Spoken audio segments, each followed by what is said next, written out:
Hi, friends, and welcome to my channel. This is a podcast where I share my insights. My name is Ryan Abair.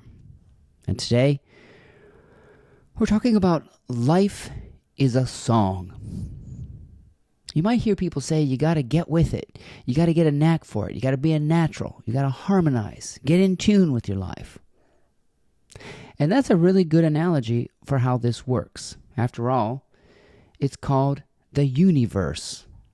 One song. And you'll get a knack for playing along. Stick around.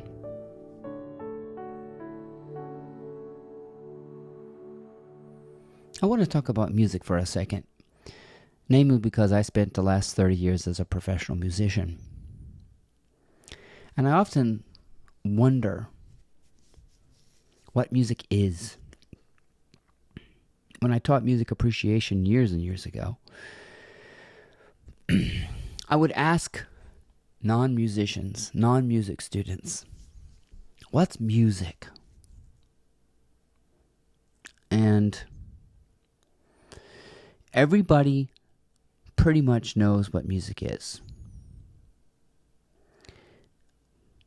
And how difficult it is to put music into words. But we know what it is. And in the realm of music, we have these funny ways of thinking about it. Like, music is not a legitimate thing. It's a luxury. Wait a minute, is it really a luxury? Because we have it every day. Most people listen to music almost all day. You may see people walking with earbuds, most likely listening to music. Music is on commercials. Music is in television shows. Music is on movies. Music is playing in elevators. Even war contains music. You've got bugle calls and taps and funerals and ceremonies. And in a catastrophe, musicians are busy. Yet, you have politicians that want to pull funding from music. It's not legitimate. Yet, it's deeply embedded in the culture. Even the slaves sang, and they were in harsh conditions. So, is music legitimate? Is it essential? The answer to that question is yes and no. And so, the same thing can be applied to the universe. See, the universe is a wonderful kaleidoscopic current. I wouldn't call it a force or an energy. It just feels like a current, a zing, if you will. And some people are attuned to the rhythm of the universe. And they are in sync with the idea that when the wind blows, get your sails ready, because the wind is going to blow your way at some point. And so you begin to learn the language of the universe or life, whatever you want to call it. And the language of the universe is wordless. And it's whimsical in nature. And it's readiness in nature. It's improvisatory. And it seems that it's changing, but that as it changes, you can harmonize and get in sync with it if you're attuned to it. A lot of people don't understand the wordless nature of reality. We're still trying to control and boss it around. And so you learn as you get more in sync with the kind of improvisatory and impromptu or whimsical nature of the universe, you get in tune with the notion that what you need will come to you when it is to come to you. And it's always reliable, even though it might feel like the wind isn't blowing. So a lot of people distrust the language of the universe, this rhythm, this spontaneous nature, and they start rowing. And that's what's called force. So I guess I'm trying to describe Wei Wu or non-doing or effortlessness. And we mustn't mistake that for laziness or inactivity. It's just knowing when to do at the right time.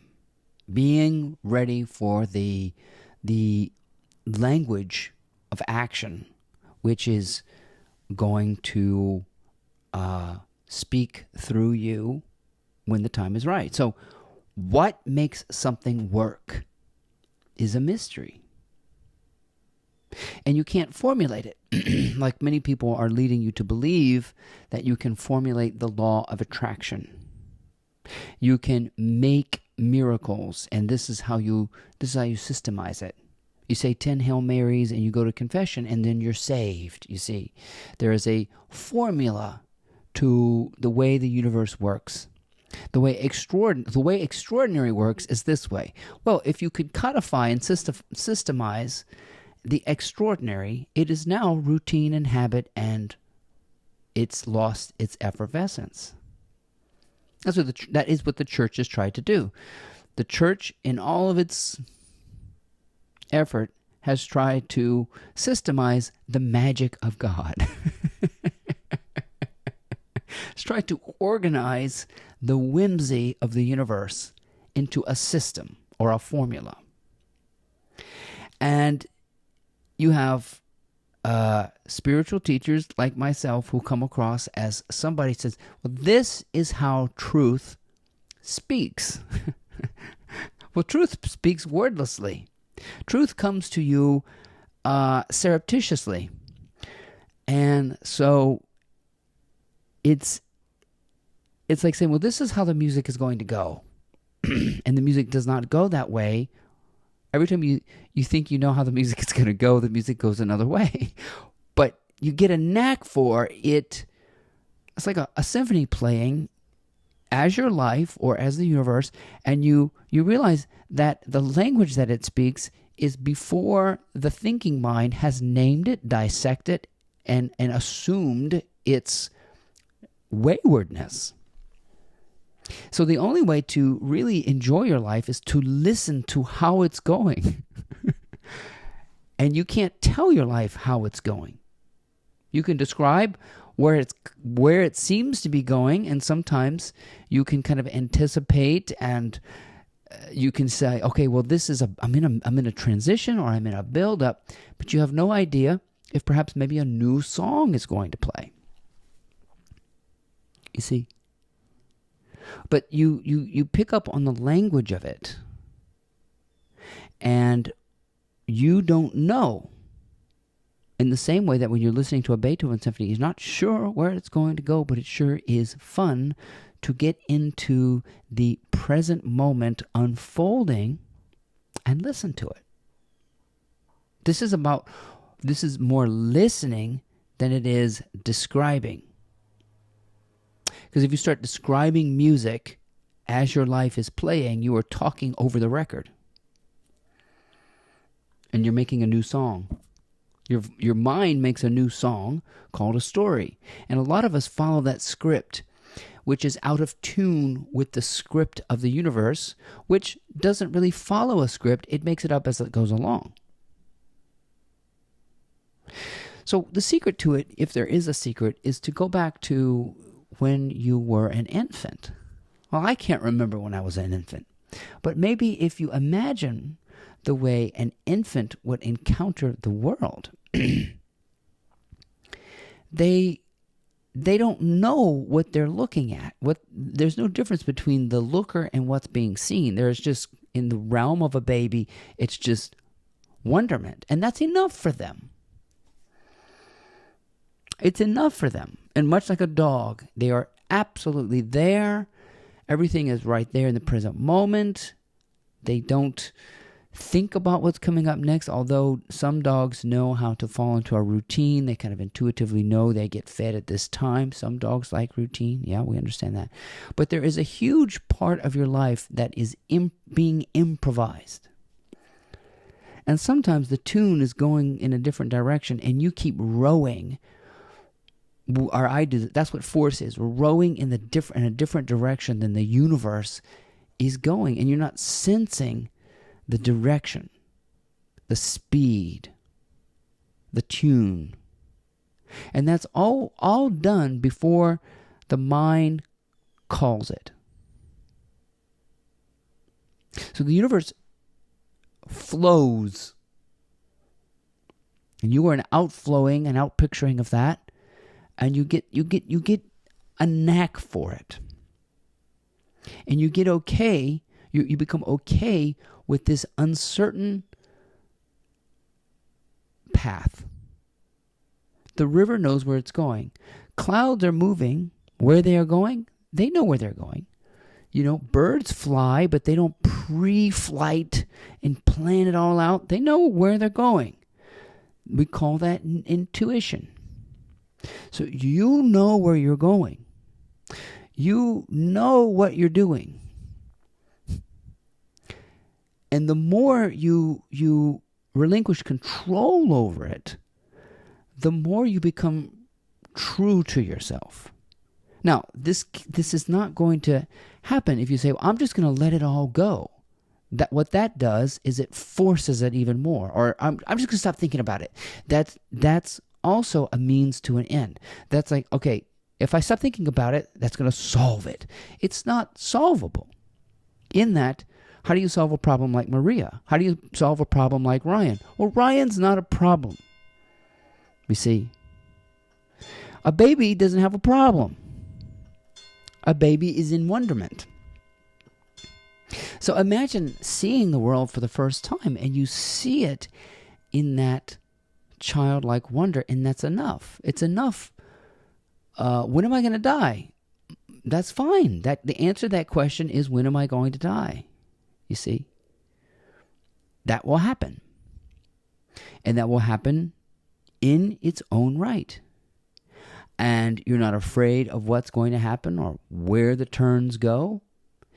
It's just that you stop rowing, forcing, and you stop mistaking force for power, attention for attention, determination for endurance, all kinds of things.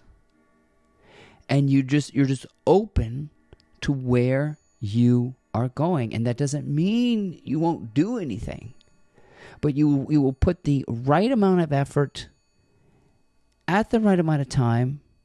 And if your wind catches the sails, which they will do when you are poised and ready, you will have your sails taut just enough, turned in the right direction. You'll sense how it's going. And it's always going. What makes it extraordinary? If I could tell you how it is made extraordinary, and I could systemize that, put it in a package, put it in a step-by-step guide, then it would no longer be extraordinary. Rick Rubin is very, very, very good at talking about this. You trust your tastes. You trust yourself. You trust the intuitive nature. You begin to lose your suspicion for this ominous presence that seems to be with you. You trust your intuition, which is you. And the intuition does not give a detailed plan from stem to stern. It does not have a plan. The mind has a plan, And it's usually out of tune with the planless nature of destiny. So we sit and we listen. We sit and we ponder. We increase our senses and our awareness to see if it's time to go, if it's time to act, if it's time to say anything. And 99% of the time, you're acting too soon, you're overreacting, you're doing too much, you're trying to make the wind blow and the stars shine. You are overstepping the subtle nature of the universe, the song that's playing in the background of your life, the song that is playing beneath the thinking and the worrying and the stewing. And you get in touch with that stillness and it's humming. And it's, when you get in tune with it, it's playful. And so you can begin to think like a child, which does not think and dissect and compartmentalize and compare and have answers. Most of us are living like snotty, bratty teenagers who think they know everything.